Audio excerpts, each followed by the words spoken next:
قرآن جب نازل ہوا ہے تو پہلی آیات کیا تھیں؟ آپ کو کچھ پتہ ہے؟ کسی کو علم ہے؟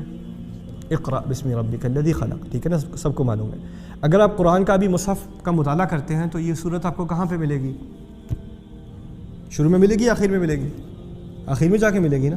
تقریباً قرآن پورا ختم ہو گیا تو وہاں اقرأ بسم ربک الذی خلق پڑھنے کو ملتا ہے آپ کو۔ الف لام میم کے بارے میں سب کو بتایا، بقرہ کے بارے میں سب کو معلوم ہے، یہ مدنی صورت ہے، مدنی صورت ہے۔ مدنی صورت کا مقصد کیا ہے کہ بعثت کے 12 سال تو گزر چکے، ہجرت بھی ہو چکی، اب قرآن نازل ہو رہا ہے مدینے میں، اور مدینے کی پہلی صورتوں میں سے ہے، ٹھیک ہے نا۔ 12 سال کے بعد جو صورت آئی وہ کہاں ہے قرآن میں؟ بالکل شروع میں۔ تو سوال تو پیدا ہوتا ہے کہ یہ قرآن اس ترتیب میں کیوں نہیں ہے جس ترتیب میں نازل ہوا تھا؟ اس ترتیب میں، اگر اس ترتیب میں ہوتا تو پہلے ہمیں کیا ملتا؟ جیسے ہی آپ قرآن کھولتے آپ کو پہلے ملتا اقرأ بسم ربک الذی خلق۔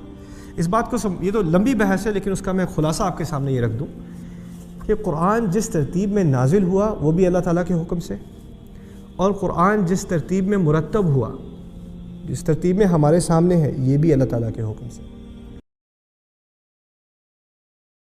کوئی شک کی بات نہیں اس میں۔ کچھ علماء ہیں ہمارے تاریخ میں، ان کا اختلاف ہے، وہ کہتے ہیں کہ یہ صورتیں اس ترتیب میں اس لیے ہیں کہ صحابہ کا ان پر اجتماع ہے یا اجماع ہے، کہہ لیں وہ سب صحابہ نے مل جل کر فیصلہ کیا کہ یہ ترتیب صورتوں کی ہونی چاہیے، اسی لیے قرآن اس ترتیب میں ہے۔ وہ رائے موجود ہے ہماری تاریخ میں، اور میں اس رائے کا احترام بھی کرتا ہوں، لیکن اس رائے سے میرا سراسر اتفاق نہیں ہے۔ میری رائے اللہ تعالی عالم، میں اس رائے پر بہت مطمئن ہوں کہ قرآن کی تمام ترتیب فاتحہ بسم اللہ الرحمن الرحیم الحمدللہ رب العالمین سے لے کر من شر الوسواس الخناس الذی یوسوس فی صدور الناس من الجنۃ والناس، وہاں تک ہر آیت، ہر صورت اسی ترتیب میں ہے جس ترتیب میں اللہ تعالیٰ کی حکمت میں لوح محفوظ میں یہی کتاب ہے، اسی ترتیب میں ہے۔ یعنی اللہ تعالیٰ نے نازل ایک ترتیب میں کی اور اس کو جمع ایک اور ترتیب میں کیا، یہ خدا کی حکمت میں سے۔ اس کے کئی فائدے ہیں۔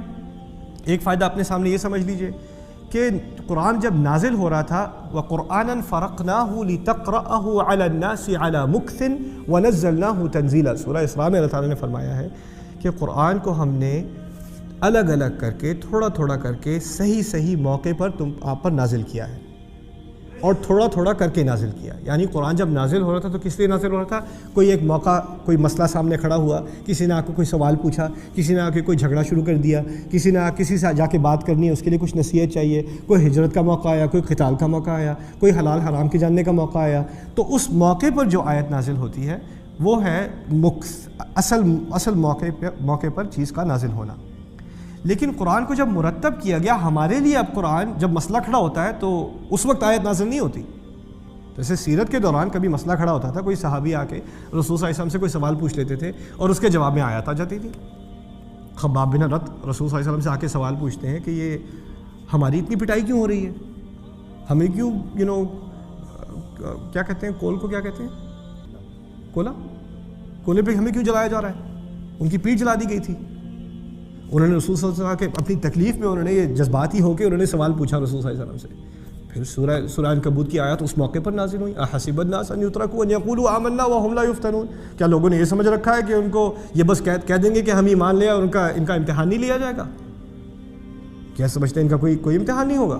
اس وقت جواباً یہ آیت نازل ہوئی۔ اب مسئلہ یہ ہے کہ ہمارے مسائل زندگی کے روزانہ جو کھڑے ہوتے ہیں اس کے جواب میں تو آیت نہیں آئے گی، اب آیت تو ساری آ چکی، آیت تو ساری کی ساری آ چکی۔ تو اس قرآن کی ترتیب کے فائدے بہت ہیں، اور وہ یہ ہیں کہ اب یہ امت قائم ہو چکی ہے، اب ہم مسلمان ایک امت بن چکے ہیں، اور اس ترتیب کا تعلق امت سے ہے۔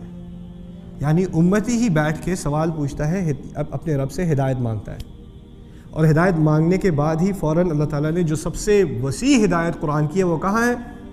سورہ بقرہ میں ہے، اس کو شروع میں ڈال دیا، ٹھیک ہے نا۔ تو اس کا تعلق امت کی ہدایت سے ہے اس ترتیب کا۔